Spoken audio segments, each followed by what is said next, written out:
So my name is Liz McConaghy, and I'm going to tell you all about how to become a Chinook crewman in the RAF, and also a little bit about what it's like being a Chinook crewman in the RAF. Well, where did it all begin for me? So I was a youngster growing up in Northern Ireland. I had absolutely no forces experience. I was not an air cadet, and I had no military background in terms of none of my family had been in the military. But my older brother was really keen on the army. And whenever he was 18, he went up to a place in Northern Ireland called Palace Barracks, which was an army base back home, to join up. So he went to do his barb test. And when he was doing his barb test, I went with him for some moral support. And that is when I saw a magazine with a Chinook on the front of it and a guy hanging out of it. And I just thought, well, that's what I want to do. I want to be a Chinook crewman. And I didn't really know much about it. I just thought, well, it looks like the coolest job on the planet. So I asked the guys in uniform over there about what this job was. And they explained to me that it was helicopter crewman. Now, bearing in mind, I had no military experience. I wasn't a man, for starters, and I'd never even been to England before. I didn't even live in England. None of that put me off. And I really suffer with imposter syndrome now that I'm a bit older, but I'm so proud of my little 16-and-a-half-year-old self who looked at that magazine and went, do you know what? I'm just going to try it. What's the worst can happen? So I went back up to Palace Barracks and had my interview. And then I was accepted to go across to RAF Cranwell to do my aptitude tests. So it doesn't matter where you are in the country, you will have an initial interview to get into the RAF. And then if you were lucky and you passed that, you will get accepted to go, same as me, over to Cranwell. Now, you don't have to show that much knowledge of the RAF at this point. The main thing they're looking for is potential. The fact that you're a team player, the fact that you can absorb information, and I guess most importantly, the fact that you're really, really keen to learn. So over I went to Cranwell. I had aptitude tests to do, and aptitude tests are essentially trying to figure out how many numbers you can remember in a sequence, for example, what your reactions are like, what your memory is like, and also some speed distance time calculations. So very simple basic maths to begin with. And you can't practice for them. You either have aptitude or you don't. I guess maybe some of the reaction stuff you can practice. But again, a bit like Formula One drivers or those fast jet pilots, you've either got really good reactions or you don't. So it's not worth stressing about them if you ever get to that point either. Just go and do your best. And off I went. I did my best. And I actually got the aptitude for navigator, which didn't really matter to me because all I wanted to do was be that guy on the front of the magazine, that helicopter crewman. No, it turned out when I went to my medical that my arms were 1.5 centimeters too short to become a navigator, which again, didn't really matter to me because I just wanted to be a crewman. But they test for all sorts when you're doing your aptitude tests. So they test you for fast jet pilot, helicopter pilot. They test you for air traffic controller, which again, if you're really good at remembering numbers, you're going to be a fantastic air traffic controller. So that's basically where they look at your potential again, and then they will siphon you off into whichever role that they decide or they think you'd be good at, I guess is a better way to put it. So I was lucky. I had my aptitude for crewman. I had to pass a medical exam as well. And then I was accepted and I had an interview to do as well. And the interview was quite daunting, really, because I thought, I don't know that much about the RAF. Again, I was really young and naive and I lived back home. So I wasn't really absorbed in the RAF that much, not being an air cadet. But again, I was honest, and the things they asked of me that I didn't know the answers to, I would just say, look, I really don't know the answer to that question. And I look back now and think maybe that's how I got through my interview because I never lied. I never tried to make myself out to be anything other than what I was. And I think they saw the potential that I was just so keen and really wanted to do this job. So I finished all that, went back to Northern Ireland, and then a few months later got a letter through the post back in those days, not an email, and was accepted to go across and start my basic training at RAF Cranwell in September 2001, which was a week after 9/11. Which I guess, looking back in my career, was actually quite an important moment, really, for the world, but also for the career that I was then going to undertake a few years later. So off I went to Cranwell. My first time really going away from home ever. My second time in an airplane because the first time had been for my aptitude test. So off I went. And I really didn't know what to expect, I guess. My mum had read the joining instructions and it said in the joining instructions for basic training that I would need some wooden coat hangers. And my mum, being a Northern Irish mum, was so concerned that you couldn't get those over in England. She packed me off with 48 wooden coat hangers in my bag and not much else, to be honest. So off I went across through England, through King's Cross on the Underground, and got myself all the way up to Grantham. Got picked up by the bus along with some of the other fresh recruits and got taken to RAF Cranwell. And then I guess it was a case of unloading all our kit into the barrack blocks there for day one of basic training. And things have changed a little bit since I went through. I think, a lot of the guys and girls go through Halton, but it's basically the same formula. You all arrive together like bunnies in the headlamps. And I guess you all have to stick together like glue to get through basic training. And I really do mean that. I think, I was one of only three females on my basic training, and I was never singled out to be the weaker sex or anything different or a burden in any way. We were all one team and we failed together and we also succeeded together. So everybody just helped everyone through. And, again, I had no military experience, so I didn't know how to march. I didn't know anything about the rank slides, and I didn't know anything about weapons or any of the weapon drill. So I had to, again, learn really quickly. And a lot of the guys on my course who already had some previous military experience were absolutely brilliant and kind of giving me a bit of extra coaching and getting me through. And that's the thing with diversity. The more diverse you can make your team and the different people that you can have on basic training, everyone brings something to the party. And I think, at that point, I realized that all the different life experiences of everyone on my course had something to bring to the party. Even there was one of the other females on there used to be an outward bounding instructor, and she was able to bring a lot of that outward kind of outside skill experience to the course and kind of teach me that, about survival in the woods and those kind of things.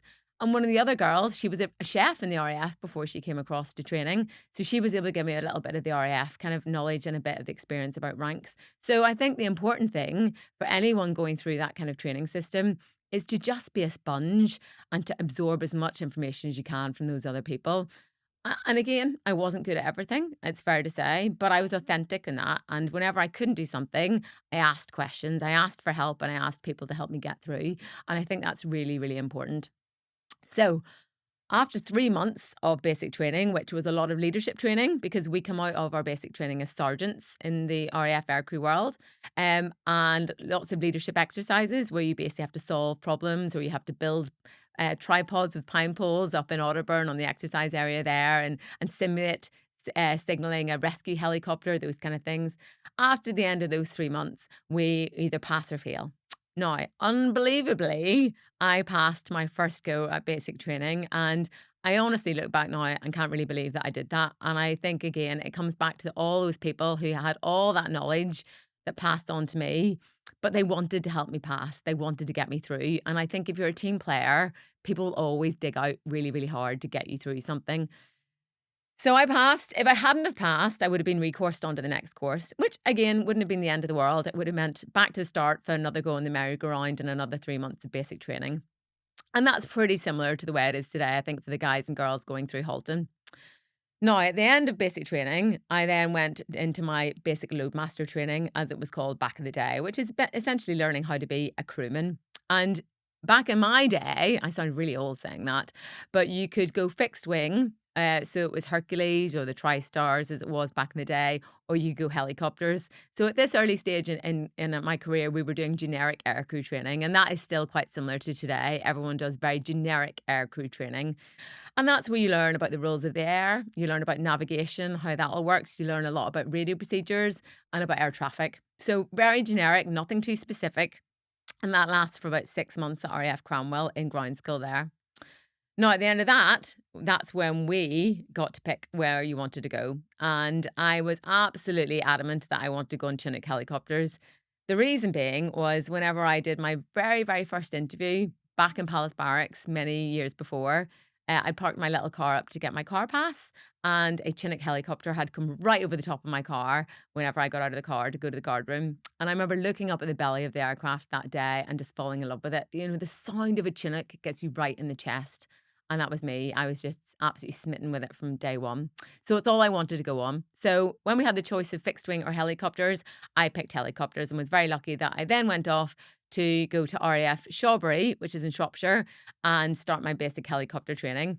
Now, it has to be said, I was lucky. You're not always so lucky, and it's a risk that you've got to take these days when you join the forces because it's service need. Now, in those days, the helicopters were all fighting wars around the globe, so they were always crying out for crewmen on helicopters. These days, you could be sent to be a signaller somewhere. You could be work as a whiz up on one of the aircraft out of RAF Waddington. So there's a little bit more variety in terms of where you could go, and I guess a bigger risk. But what I would say is that they will always put you somewhere where you've got a good aptitude for and where they think you're going to flourish. They're not going to send you somewhere where they don't think you're going to do well. Because ultimately, if you don't do well in a post, then you're going to cost them some money, aren't you? So they always try and play to your strengths and get you somewhere where they know that you're going to put your best effort in and you're going to do really well.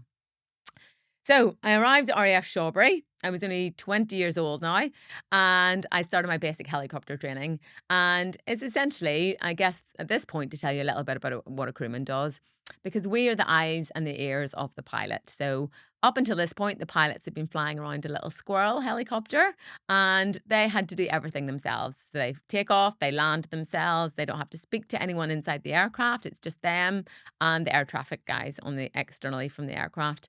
So they have to clear themselves into clearings, they have to make sure they're landing on flat ground, and they don't have to pick up anything underneath the aircraft on an unstrung load. However, at this point, they joined us and we all flew together on the Griffin helicopter, which is a little bit like a Huey helicopter that you might have seen in the Vietnam War films. And we all worked together as a crew.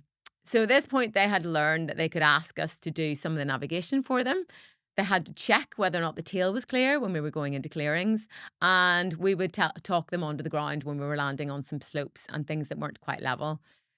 And equally, whenever we were picking up these understrung loads underneath the aircraft, it's quite important that we pick those up directly above them, because if we don't, then as soon as we lift into the air, whatever we've picked up off the ground is going to swing like a huge conker. Imagine a conker that you're picking up on a piece of string.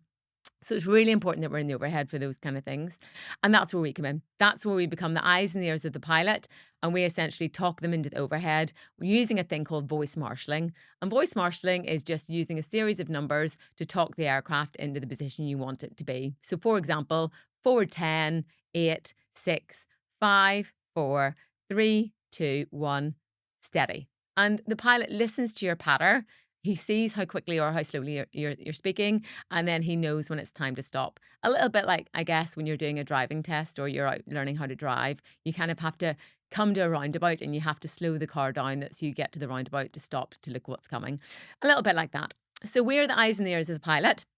And as I said, we started to do a bit more on the radios and a bit more navigation as we go through our helicopter training. And it's really hard to learn how to work as a crew. We call it crew resource management, CRM, because whenever we first join the pilots, they're so used to doing everything on their own that they're not very good at asking for our help. And very often they would just, fly straight into a confined area without checking that the tail was clear. And the helicopter's a little bit bigger than the one they're used to. So a lot of the time it was just trying to offload them and get us to all work together as a team. And also, talking on the radios is quite a skill. Anyone who's done any kind of communication work on a radio will tell you that it's not so easy as you think. As soon as you press the button to transmit, you instantly forget what you're going to say. And also, if somebody else is talking on a different radio, you have to manage your volumes very carefully so that the pilot can still hear the air traffic control, but he can still hear what you're saying in the back. So you end up using all of your senses, really, it's fair to say, as a crewman. You have to use, your ears, your eyes, and kind of know what's going on. A lot of situational awareness. So I did 6 months at RAF Shawbury. And then at the end of that, when we come to the end of the course, we get another dream sheet, a little bit like earlier at Cranwell, where you can pick a fixed or rotary. This time we get to pick which rotary aircraft that we want to go and fly on. Now, at the time, whenever I went through, the RAF operated the Sea King fleet for the search and rescue guys. That was still there, the mighty yellow helicopters. They had the Puma, which is still in service at the minute. And we had the Merlin and, of course, the wonderful Chinook. Now, so I had a choice of 4 aircraft there. And on my dream sheet, I put Chinook option 1, 2, 3, and 4 because it was all I wanted to fly on. And I remember the day of my role disposal, which is essentially where you get told where you're going to go.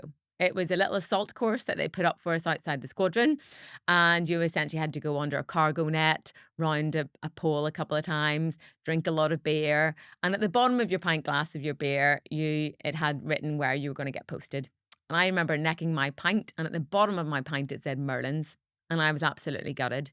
And coming back to that service need thing that I mentioned earlier, the RAF have got to put bums on seats. So at the time, the Merlins had just come into service and they needed crewmen coming through the OCF, the Merlin school. Now, not more than 30 minutes later, my course commander came up to me and actually said, Liz, you're not going Merlins. The problem is Merlins had only just come into service, like I mentioned, and they were really struggling with their serviceability. So actually, all of the courses were backlogged. Luckily for me, the Chinook force had just gone to war in Iraq and they were crying out for crewmen on the front line. So I was very, very lucky that within 30 minutes I was re-rolled Chinooks and I got my dream and headed off to RAF Odium, which is in Hampshire and is still the home of the Chinook force today. So I arrived in the OCF, aged just 21. I had my 21st birthday when I was in the OCF, and I was the only female at this point again. And because the other girls had gone to different aircraft, one of them had gone fixed wing and one had gone, waited to go on the Merlin OCF behind me. So the only girl in the course, I was the youngest by 9 years. And I felt really, really daunted when I got there. I was so excited, but it's such a big aircraft. It's beefy. The kit that they carry down the back is heavy. And I'm not that big. And I remember feeling really, really aware suddenly that I was a female and I wasn't as strong as most of the guys. However, coming back to that diversity thing that I mentioned earlier, very early on, I realized that everybody has got something to bring to the party. So the underslung load strops that we carry down the back of the aircraft, we carry two different lengths. We carry a 3 meter one and a 5 meter one. And they are these big, big strops that we attach to the hook on the aircraft. And that's what we put all the underslung loads on underneath the aircraft. And say, they're really heavy. Now, very often, part of our task would be to run off the back of the ramp and go and collect those strops and put them back inside the aircraft. And the guys would run off and they'd sling them over their shoulders and they'd run back to the ramp really quickly, really easily. I, however, would have to take a bit more time. I'd run off, I'd pick one end up of each end of the strop, and I'd drag it along the grass. But I always got it back in the aircraft, and always managed to get the task done. And equally, whenever we were putting vehicles inside the aircraft, a lot of the bigger guys just could not fit down the side of the vehicles or underneath to attach them to the metal floor on the tie-down rings. And I guess that's where that was something I could do really easily because I was a bit smaller in frame and I could reach down the side of them. So again, proving that different body shapes, different sizes, different heights, even different ways of thinking is great in the forces because that's what adds strength to your team. One of the other things that we do as crewmen, whenever we are picking up those underslung loads, is we have to sometimes attach the centre hook to the strops ourselves. And usually we would have a team on the ground that would be able to do that for us, but it's not always the case. So this skill is called shepherd's crooking. And it really is what it says in the tin. We put a big hook, like a big pole, out through the centre hatch. We fish for the underslung load, strop, we pull it up into the centre hatch, and then we attach it to the centre hook. So you have one hand on the rigging of the underslung load. You have one hand on this really big, heavy hook, and you have to attach the two of them together. It's not that easy. And it's certainly, easier if you're a big bloke and you've got big, big shoulders, which I didn't have. Now, when I was taught to do that, I was taught to sit in the middle of the centre hatch and to reach forward to get the hook and attach the two strops together. And I actually found that if I moved myself a little bit over to the right-hand side of the hatch, I was able to do it a little bit easier because I didn't have to move quite so far. And it's something that I adapted during my years as a crewman. I adapted the way I did things to make life a bit easier. Now, it wasn't until many, many years later that I had another instructor on board with me when I'd become an instructor myself. And I was showing one of the other females coming through the system, this is how I did it. And he said, Liz, why do you do it that way? And I said, because it's so much easier. So he had a go and he moved his body position over to the right-hand side to the corner. And he went, oh my God, this is so much easier. And it was only because I'd had to adapt my way of doing things because I was slightly weaker that I found a new way of doing things for everyone. And I think that's really key. Never be scared to try and adapt what you're doing, as long as it's safe to do so, because you might be the one that finds something really ingenious that somebody else can use going forward. Because one of my least favorite sayings throughout the whole time I was in the military is, we've always done it like that. Because why? So never be afraid to question, why have we always done it like that? Because you might be the one person that finds a better way to do things. So anyway, I went through my 6 months on the OCF of the Chinook. And again, it is a huge aircraft. We learned to put vehicles inside. We learn all the centre of gravity calculations for the aircraft because we have to make sure that whenever we lift, that the aircraft isn't going to be front heavy or rear heavy so that the pilot can fly it. And we don't stoof in when we're landing. We don't crash the aircraft into the ground. So we have to work out all those calculations. That's kind of what our bread and butter is. And also at this point, we are trained up as, I guess, mini engineers for the aircraft because we have to know all the systems on the back of that thing because if you're in the air and you don't have any engineers with you, it's just you and your pilots. If something goes wrong with any of the systems, we become the experts to be able to advise the pilots on what's going wrong and how we can maybe fix it. So we need to know all the hydraulic systems, all the oil systems, how the engines work, and all the flying controls. So essentially, anything that goes wrong, we can try and again amend it in the air, or at least advise the captain whether or not he needs to land or can continue back to base to get it looked at by the proper engineers, of course. But we also learn how to service the aircraft when we're away. So many times we would go on landaways around the country or even over in Europe, and we would be the ones that are servicing the aircraft. So doing after flights, before flights, and turnaround servicings on the aircraft. And a lot of the time, and what we really, really get our teeth into is the refueling of the aircraft. Because again, we're the people that go flying with it. So whenever we land away at different bases, we're the ones that have to do the refuel. And again, the refuel hose is really, really heavy, the one that we plug into the side of a Chinook. And the first couple of times, I really, really struggled to lift it up and get it into the side of the aircraft and plug it in. But with more practice, it became easier and easier and easier. And again, with everything, your body adapts to how to do things if you have to do it every single day. It's just like going to the gym and lifting heavier weights, but also you adapt a way of doing things. And I managed to just change slightly how I would hold the hose to get it up and into the side of the aircraft. So, for anyone listening to this who thinks, well, I just don't know if I could, fly a 24.5 ton helicopter. I was a 17-year-old at school one day, and then many years later, here I am operating a 24.5 ton helicopter. So anything is possible because the forces never expect you to join up and on day one be capable of doing the job that you joined to do. That's what training is for, and that's what they do brilliantly. They take you through it in like bite-sized chunks so that by the time you get to the front line, you know what you're doing. So after my 6 months of learning all of that on the Chinook, and I guess becoming a Chinook crewman, I finished my OCF and I had my graduation at RAF Odium. And then it was on to the front line. Then it was on to one of the squadrons.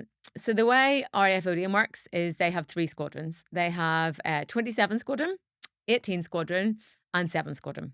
Now, 27 and 18 are exactly the same. Different squadron numbers, but ultimately made up of the same idea. Lots of pilots, lots of crewmen, about 60 in total on each squadron, and a bunch of engineers are attached to the squadron as well. 7 Squadron is slightly different. It is the Special Forces Squadron at RAF Odium, so it has got, I guess, what you would call the slightly more experienced crewmen, slightly more experienced pilots, or the cream of the crop when you're going through training get sent to 7 Squadron straight away. And they do a lot of the special forces work. So they mainly work with all the guys who, from Hereford, the SAS, and the guys at Pull, all the SBS guys, and do a lot of those, I guess, high risk deliberate ops. So it's a lot of night flying because those guys and girls do a lot of things at nighttime. So you have to get used to wearing your MVG goggles and getting quite used to doing a lot of stuff at night and a lot of time out of the country. Now, for me, at the time when I went through, going to 7 Squadron wasn't an option because you could not go there straight from the Chinook OCF. So I went off to my first squadron, which was 27 Squadron. And again, both squadrons were exactly the same. So it was just a case of where they needed crewmen at the time.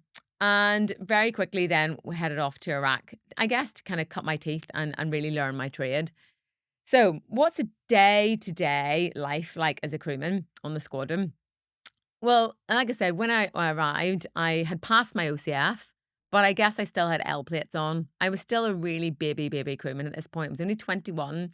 And yeah, you can learn all the things from the textbook as you go through training, but nothing will teach you the same way as people who have actually been there and done the job, who have, I guess, learnt by their own failures and have had things go wrong down the back of the aircraft.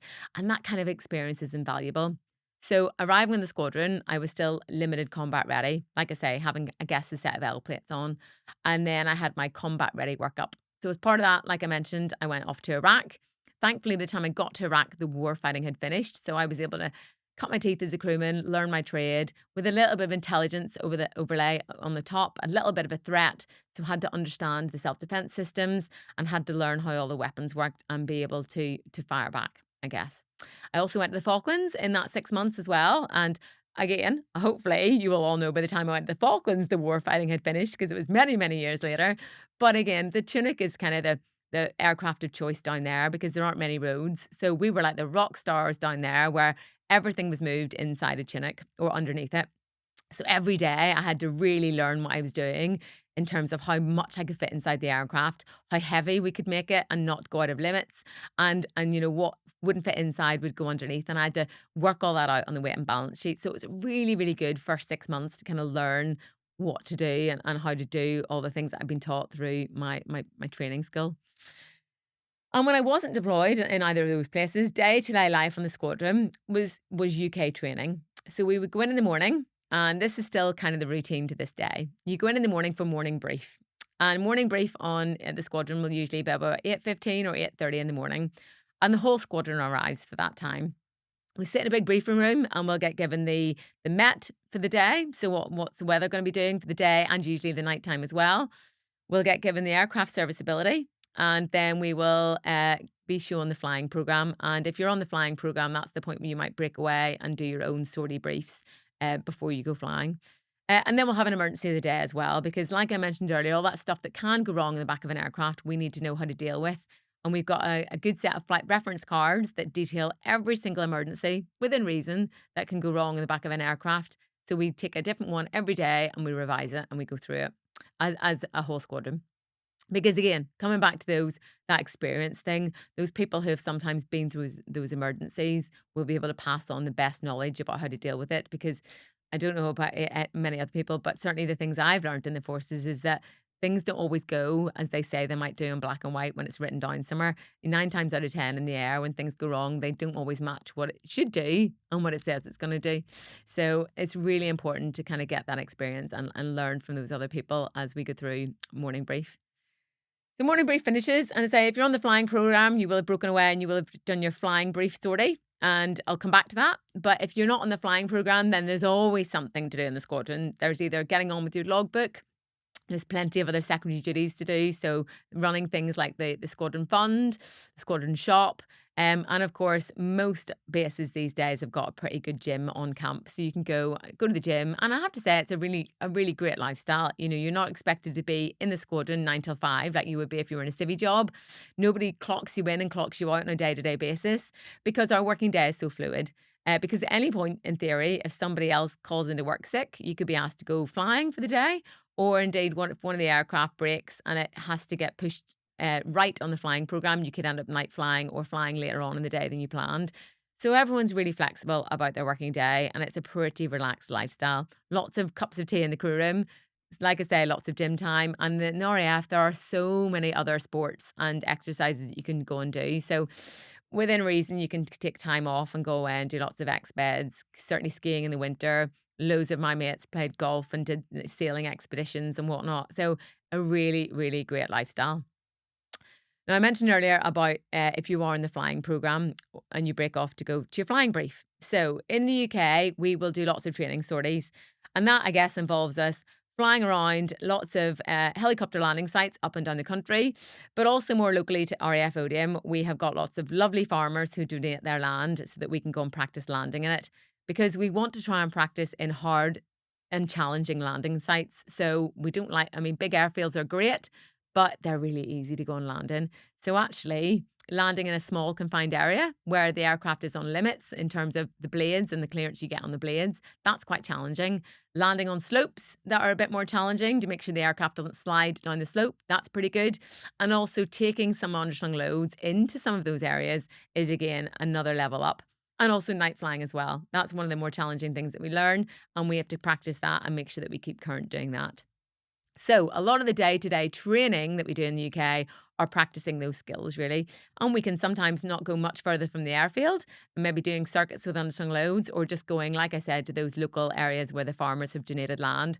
Or if we're lucky, we might take an aircraft off for 4 or 5 hours, and we might go up and down the country, just landing at different helicopter landing sites, making a route. We will plan the route a couple of days beforehand, and we go and make sure that we land at the points that we've that we plan to land at, and make sure that we get there on the time that we've said we're going to be there. And again, all of this stuff is practicing for when we have to go and do the job for real.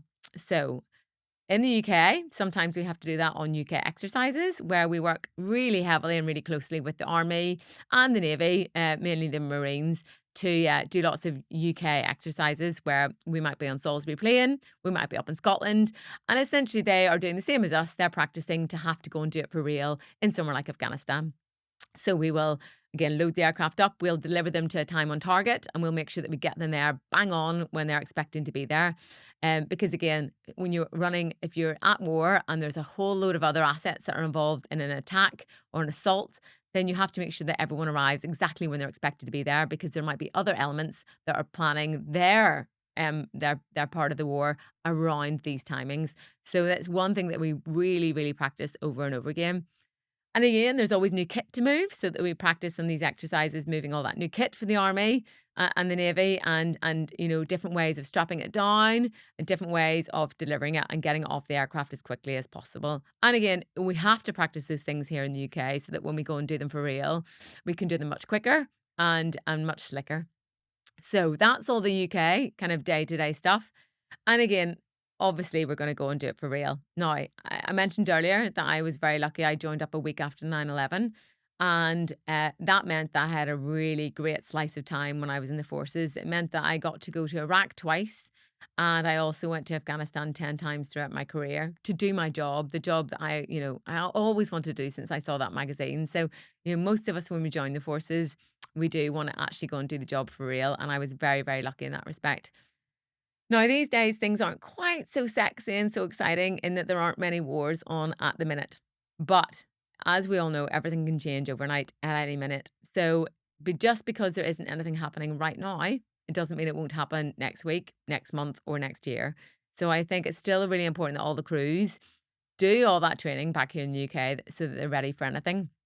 And certainly in my day, there was very much a heavily focused, on all our training was very much dust orientated, focusing to go and fight a war in somewhere hot and sandy.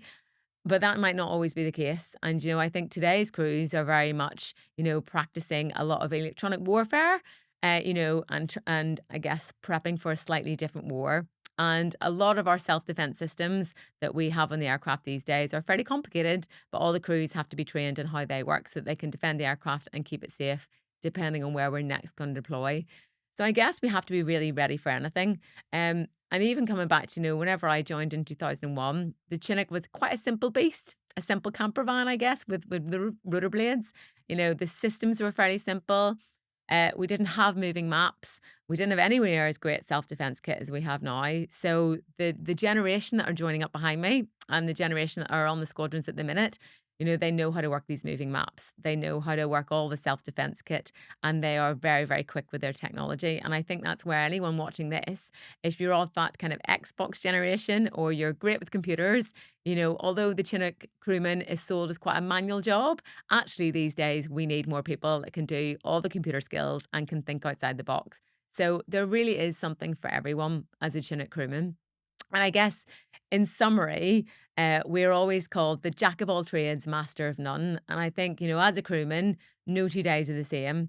Every single day I was, presented with a different problem. Certainly in Afghanistan, every time you put that ramp down, there is something different waiting to come on the aircraft. And even if you think you know what's about to come on the aircraft, when you put the ramp down, it's not always exactly what you expected. So thinking outside the box, thinking on your feet, overcoming problems very quickly, and communicating that with the rest of your crew is really key. And, I always said that every time I put my ramp down, I made a difference to someone's day, certainly in Afghanistan, whether or not that was taking in fresh rations to the troops in the FOBs that had been living on rat packs for 6 months, whether or not it was taking water and ammunition into troops that had been pinned down, or whether or not it was delivering a letter from home in the form of the blueies that we had out there, or most importantly, whether or not it was saving lives on those incredible MERT missions that we did when we were pulling all the injured soldiers off the battlefield. My ramp and what I did made a difference every single day. So if you are looking for a job that has got so much purpose, you'll make a difference, and it's got so much variety, I have to say, helicopter crewman is the one for you. And certainly never feel daunted by the fact that it used to be called crewman. It's now just a crew operator. But equally, there's something for everyone in there. You don't have to be strong. You don't have to be a man. Anyone can do it. Just be a sponge and just be a team player and willing to learn. Thanks so much.